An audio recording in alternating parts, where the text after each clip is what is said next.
Chers frères en Christ, bienvenue sur ma chaîne Psalmo 91. Dieu est fidèle, je suis heureux de vous accueillir. Ici, nous ne parlons pas de religion, mais de parole de Dieu. Que le Seigneur du ciel déverse sur vous ses bénédictions, veillant sur vous et votre famille. Vous êtes-vous déjà senti comme si vous marchiez dans la vallée de l'ombre de la mort, accablé par les défis et les luttes sans fin de la vie? Vous êtes-vous demandé où se trouvait Dieu dans ces moments de tourment et de doute? Comprenez-vous vraiment ce que signifie que le Seigneur soit votre berger et les responsabilités et bénédictions que cela implique? Aujourd'hui, je vous invite à me rejoindre pour explorer ensemble les vérités profondes du psaume 23. Ce chapitre vous aidera non seulement à commencer votre journée du bon pied, mais aussi à recevoir une révélation et une compréhension nouvelle de la parole de Dieu.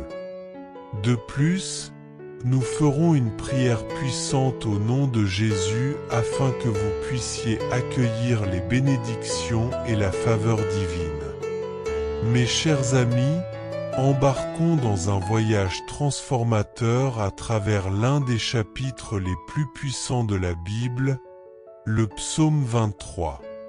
Avec la direction du Saint-Esprit, nous découvrirons comment ces versets anciens peuvent éclairer nos défis modernes.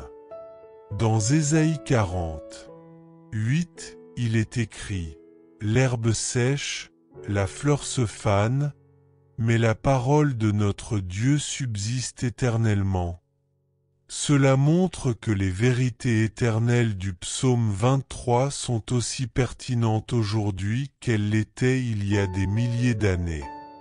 En examinant ces 6 versets, nous dévoilerons les trésors qu'ils renferment et apprendrons à appliquer leurs enseignements à notre vie quotidienne. Chaque verset agit comme une lumière, apportant réconfort, sécurité et renouveau. Le premier verset, par exemple, déclare « L'Éternel est mon berger, je ne manquerai de rien. » Prenez un instant, fermez les yeux et proclamez « L'Éternel est mon berger, je ne manquerai de rien. » Laissez ces mots s'enraciner profondément dans votre âme. Cette déclaration n'est pas qu'une métaphore poétique, mais une vérité puissante sur laquelle nous pouvons fonder nos vies. Réfléchissez au rôle d'un berger, il guide, protège et pourvoit aux besoins de ses brebis. Lorsque David a écrit ces mots, il parlait par expérience, ayant lui-même été berger avant de devenir roi. Il comprenait que Dieu prenait soin de lui comme il prenait soin de son troupeau. L'histoire de David contre Goliath dans 1 Samuel 17 montre comment Dieu protège ses enfants face à d'énormes défis, tout comme le ferait un berger. Être sous la garde du bon berger signifie recevoir sa grâce abondante, ses provisions et son amour. Notre rôle est de le suivre. Dans Jean 10, 14-15, Jésus dit « Je suis le bon berger. Je connais mes brebis et elles me connaissent, tout comme le Père me connaît et que je connais le Père. Et je donne ma vie pour les brebis. » En reconnaissant Jésus comme notre berger, nous reconnaissons également son sacrifice et la vie éternelle qu'il nous offre. Mes chers amis, permettez-moi de prendre un moment pour partager avec vous quelque chose de très spécial que je n'ai jamais révélé auparavant. Je ressens le besoin de vous confier un témoignage personnel qui vient du fond de mon cœur. Le message du psaume 23 a profondément touché mon âme, et je souhaite expliquer pourquoi. Notre chaîne YouTube, Le but de la prière, n'a pas été créée par ambition personnelle ou pour des gains matériels. Au début de 2024, j'ai fait un rêve marquant. Dans ce rêve, mon épouse et moi avons reçu une directive céleste, nourrir les brebis. Au départ, je dois admettre qu'en plein rêve, j'étais quelque peu perplexe face à cette tâche. Mais à mon réveil, tout est devenu clair. Nourrir les brebis n'était pas une tâche insignifiante, mais un appel divin à apporter la parole de Dieu à ceux qui en ont besoin. C'était une mission pour prendre soin des âmes, pour les fortifier avec la vérité divine. Ce rêve a été suivi par d'autres, confirmant cette mission. Dans l'un d'eux, il nous a été révélé que Dieu nous avait oints pour prier pour de nombreuses personnes et que ces prières apporteraient des transformations dans leur vie. Nous ignorons comment Dieu a tout arrangé, mais il a mis sur notre chemin les ressources nécessaires pour accomplir cette mission. C'est ainsi que nous sommes arrivés sur YouTube, partageant la parole de Dieu avec beaucoup.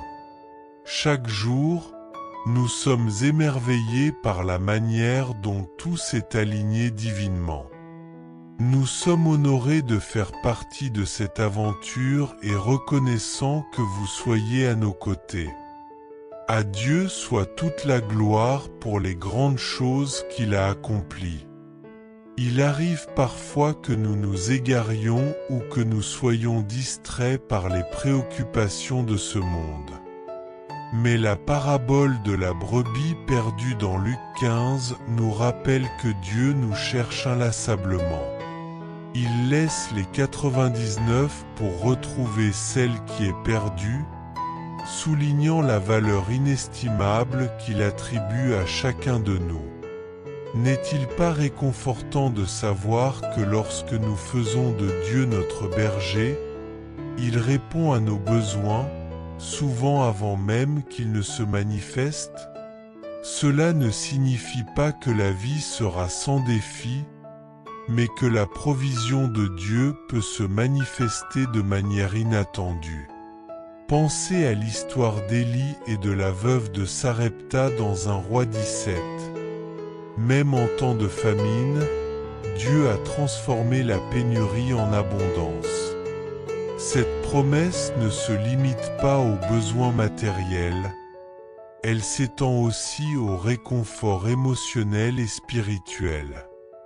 Prenez l'exemple d'Anne dans 1 Samuel 1.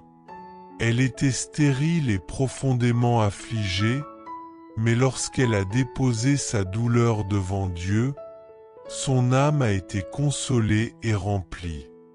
Plus tard, Anne est devenue la mère de Samuel, l'un des plus grands prophètes d'Israël. Rappelez-vous, mes amis, que faire du Seigneur votre berger, ce n'est pas seulement une déclaration de foi, mais un mode de vie de confiance et d'abandon total, en sachant qu'il a toujours vos intérêts à cœur. Réfléchissons au deuxième verset du psaume 23. Il me fait reposer dans de verts pâturages, il me dirige près des eaux paisibles. Ces pâturages et ces eaux symbolisent la paix, le repos et la restauration. Même au milieu du chaos, Dieu nous offre ces lieux de refuge. Souvenez-vous d'Exode 16, lorsque les Israélites, perdus dans le désert, ont été nourris par la manne céleste. Cette même provision divine est encore disponible pour nous aujourd'hui. Cela a été certes une subsistance physique, mais aussi une leçon précieuse sur la confiance en Dieu. Les Israélites ne pouvaient pas stocker la manne pour le lendemain, Ils devaient croire que Dieu pourvoirait à leurs besoins chaque jour. De la même manière, Dieu continue à nous donner une manne dans nos vies, parfois sous forme de paroles d'encouragement dans nos moments de faiblesse ou d'une aide inattendue en période de besoin. Combien de fois vivons-nous pressés, sans laisser de place pour Dieu? Ce verset nous rappelle que Dieu lui-même nous conduit dans des pâturages verdoyants, orchestrant des circonstances pour nous ralentir et nous offrir le repos dont nous avons tant besoin. Ces pauses sont parfois indispensables pour nous reconnecter à lui ou aux personnes qui nous entourent. Pensez à l'histoire de Jonas, le prophète qui tenta de fuir sa mission. Dans le ventre du grand poisson, il fut contraint de s'arrêter et de réfléchir à sa relation avec Dieu, Jonas 1. Dans nos vies aussi, des situations inattendues peuvent produire des effets similaires. Une perte d'emploi peut nous pousser à redécouvrir de vieilles passions ou à passer du temps de qualité en famille. Les problèmes de santé, bien qu'indésirables, peuvent nous apprendre à apprécier notre santé et à nous appuyer davantage sur Dieu. Même une panne de courant peut devenir une occasion de créer des souvenirs précieux avec nos proches, en jouant à des jeux ou en contemplant les étoiles. Le verset mentionne également des eaux paisibles, symbole de la paix intérieure. Lorsque Jésus a calmé la tempête dans Marc 4, 37-39, il a montré son pouvoir non seulement sur les tempêtes physiques mais aussi sur celles de nos cœurs. La véritable paix, comme ces eaux tranquilles, ne vient que lorsque nous remettons le contrôle de nos vies à Jésus, lui permettant de diriger nos pas. Tout comme Dieu a guidé les Israélites dans le désert avec une colonne de nuée le jour et une colonne de feu la nuit, Exode 13, 20-22, il nous donne la direction nécessaire lorsque nous nous abandonnons à sa conduite. Être conduit vers des eaux paisibles signifie suivre un chemin de paix et de justice, même en traversant des épreuves.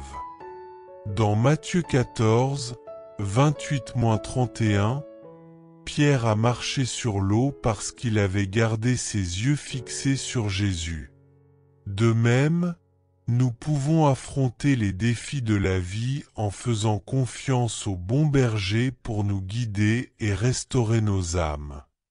Le psaume 23h3 nous assure « Il restaure mon âme, il me conduit dans les sentiers de la justice, à cause de son nom. » Lorsque nous affrontons des luttes qui accablent nos âmes, Dieu nous offre la restauration. Comme Job, peut-être avez-vous perdu quelque chose ou quelqu'un de cher. Ou, comme le fils prodigue, Luc 15, 11-24, vous cherchez peut-être à revenir à Dieu. Dieu ne restaure pas seulement ce qui est perdu, mais il nous rend complets à nouveau. Prenez l'exemple de Naaman, rapporté dans 2 Rois 5. Bien qu'il fût un commandant puissant, Naaman souffrait de lèpre. Un simple acte d'obéissance aux instructions de Dieu, donné par le prophète Élisée, lui a apporté la guérison physique et une profonde transformation spirituelle. Son âme a été renouvelée à tous les niveaux. Dieu nous guide également dans les sentiers de la justice, non pour notre propre gloire, mais pour la sienne. L'Exode 14 montre comment Dieu a ouvert la mer Rouge, guidant son peuple vers la sécurité tout en révélant sa gloire, même aux ennemis d'Israël. Même dans l'adversité, comme Joseph, vendu comme esclave et emprisonné injustement. Genèse, Dieu reste avec nous. Il nous guide dans la justice et par son grand amour, transforme nos histoires afin que, finalement, sa gloire soit manifestée dans nos vies. Malgré les épreuves auxquelles Joseph a été confronté, il est resté fidèle à Dieu, et cette fidélité, reflétant sa droiture, l'a conduit à une position élevée.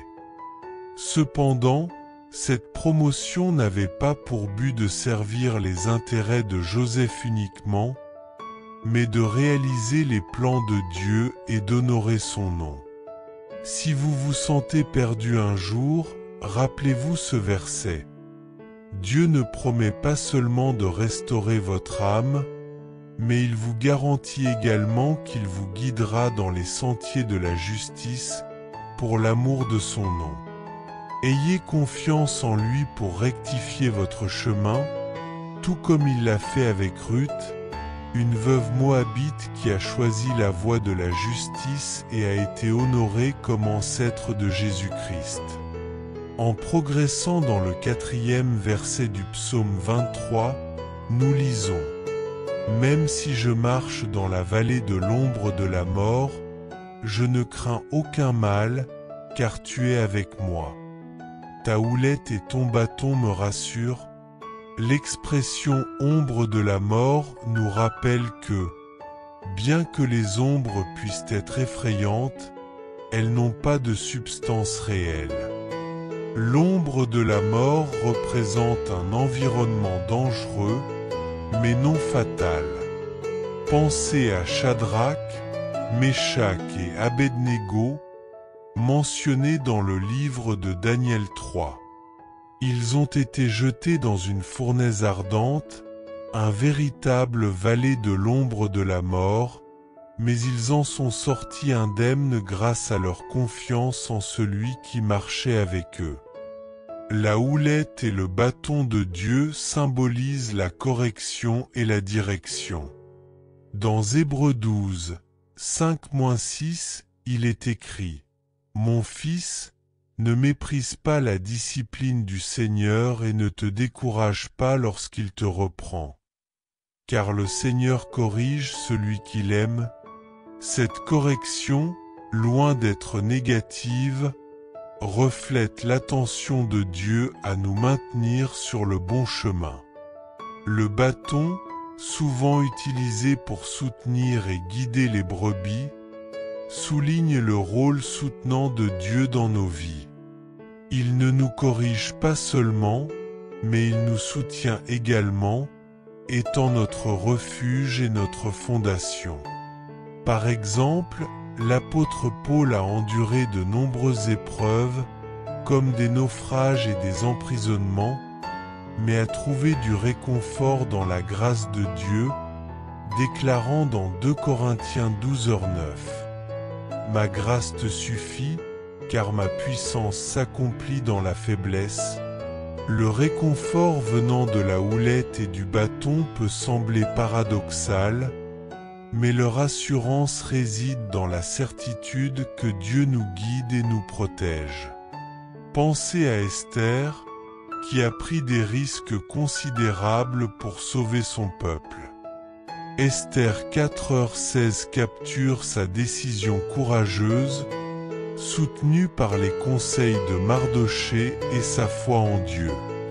Le réconfort ne vient pas toujours de l'absence de problèmes, mais de la certitude que nous suivons la volonté de Dieu, même si cela nous mène dans la vallée de l'ombre de la mort, tout comme Josué a conduit le peuple d'Israël dans de nombreuses batailles, nous pouvons avancer sans crainte, confiants dans l'orientation et la protection du Seigneur.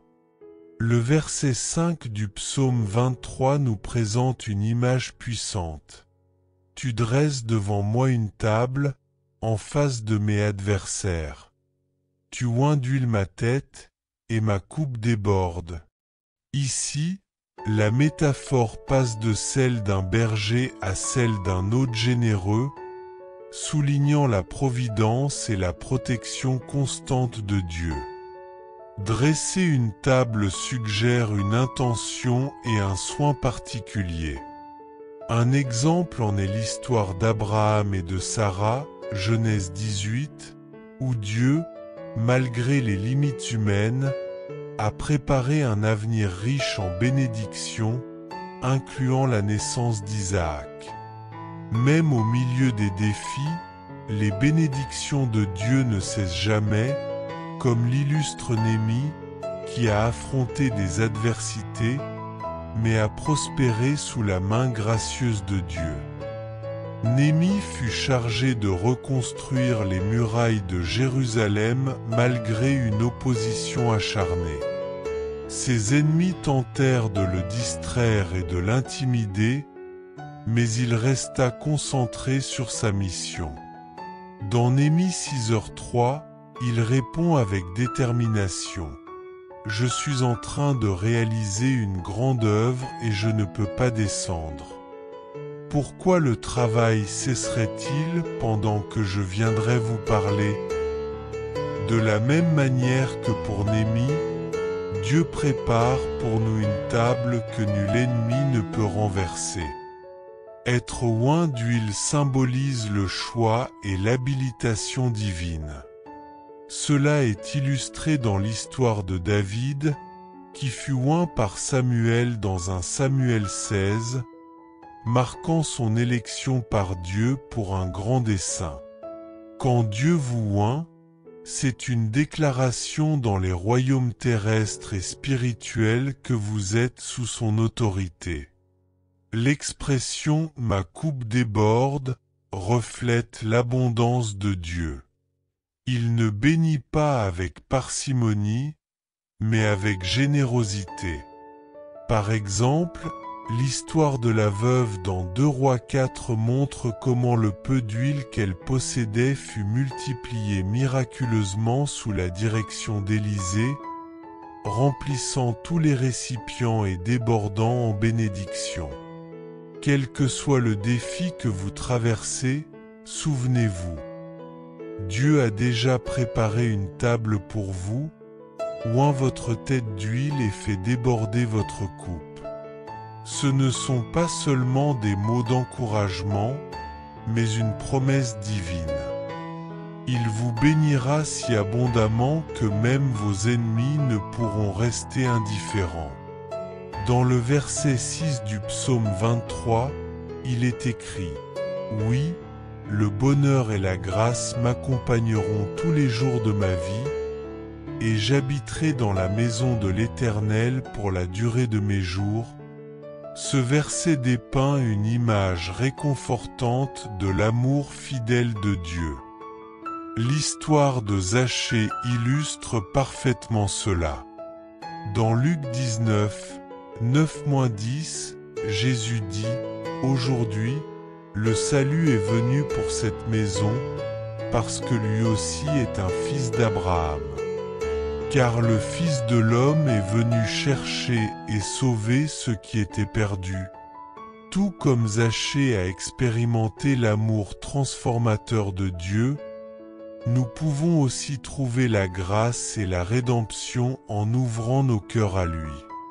Habiter dans la maison du Seigneur n'est pas seulement une promesse pour l'avenir, mais une réalité que nous pouvons vivre dès maintenant. Étienne, alors qu'il était lapidé, vit le ciel ouvert et Jésus à la droite de Dieu, montrant que même dans les moments les plus difficiles, il est possible d'être en présence du Seigneur. Vivre sous la direction divine signifie recevoir bonté et grâce à chaque étape de la vie. La bonté de Dieu ne dépend pas de nos actions, mais elle brille intensément lorsque nous le reconnaissons et cherchons son pardon. Pensez aux brigands sur la croix. Dans Luc 23h42, il supplie « Seigneur, souviens-toi de moi quand tu viendras dans ton royaume. » Ces mots, empreints d'humilité et de foi, reflétaient une profonde reconnaissance de la souveraineté de Christ.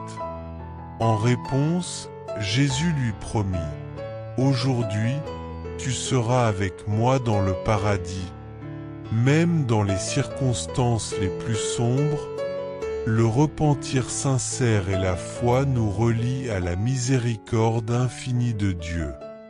Cela nous rappelle que tant qu'il y a de la vie, il n'est jamais trop tard pour se tourner vers Dieu et recevoir sa grâce et sa promesse de vie éternelle.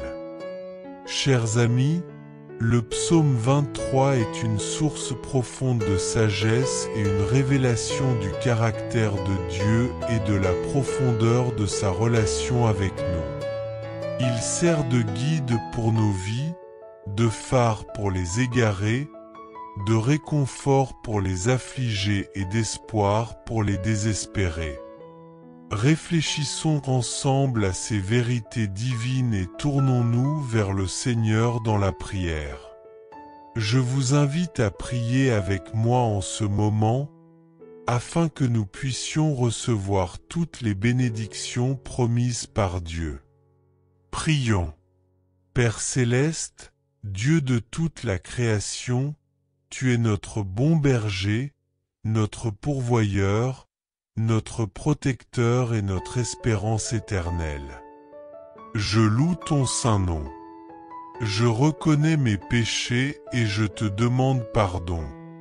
Je choisis également de pardonner à ceux qui m'ont offensé, laissant de côté tout ressentiment et toute amertume, pour marcher librement dans ta grâce.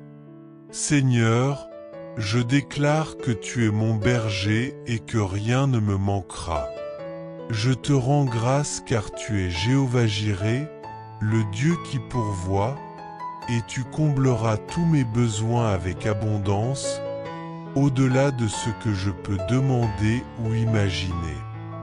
Au nom de Jésus, je repousse tout esprit de manque, de doute, de peur, et toute force de stagnation qui tente de me freiner.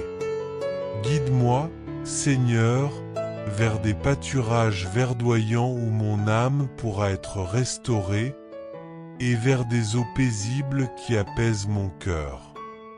Dieu Tout-Puissant, que ton bâton et ton houlette me guident et me réconfortent, même dans les vallées les plus sombres de la vie. Je déclare la victoire sur toute force du mal qui cherche à me détourner. J'invoque une augmentation de foi, d'amour et d'espérance, pour que ma coupe déborde de tes bénédictions, devenant une source de vie pour les autres et glorifiant ton royaume. Jéhovah Rapha, je déclare la santé sur tout mon corps, depuis les cellules jusqu'au système, et je demande que mon esprit et mon âme soient en parfaite harmonie avec tes promesses de paix et de vitalité. Protège-moi, ainsi que mes proches, Seigneur, de tout mal visible ou caché. Unis dans la prière, nous revendiquons les promesses du psaume 23. Merci, Père, de nous guider vers des lieux de paix et d'abondance, de restaurer nos âmes et de nous conduire sur des chemins de justice pour glorifier ton nom. Nous te remercions de préparer un festin de bénédiction devant nous, même en présence de nos ennemis. Nous déclarons que ta bonté et ta miséricorde nous accompagneront tous les jours de notre vie, et nous habiterons dans ta maison pour l'éternité. Merci, Seigneur, d'écouter et de répondre à notre prière. Au nom puissant de Jésus, Amen. Si ce message a touché votre cœur, écrivez Amen dans les commentaires et partagez cette prière avec quelqu'un qui a besoin d'être béni. N'oubliez pas d'aimer et de vous abonner à notre chaîne pour plus de contenus qui fortifieront votre foi. Que Que Dieu vous bénisse abondamment. Chers frères et sœurs en Christ, en partageant ce message, vous attirerez sans aucun doute encore plus de bénédictions de la part de Dieu dans votre vie. Lorsque nous distribuons les grâces que nous avons reçues, Dieu nous accorde encore plus de bénédictions. Si ce message vous a apporté du réconfort, faites-le circuler pour que d'autres puissent en profiter aussi. Si vous n'êtes pas encore abonné, envoyez cette prière à vos amis, laissez vos demandes de prière dans les commentaires, abonnez-vous à la chaîne et activez les notifications. N'oubliez pas de cliquer sur « J'aime » pour la vidéo.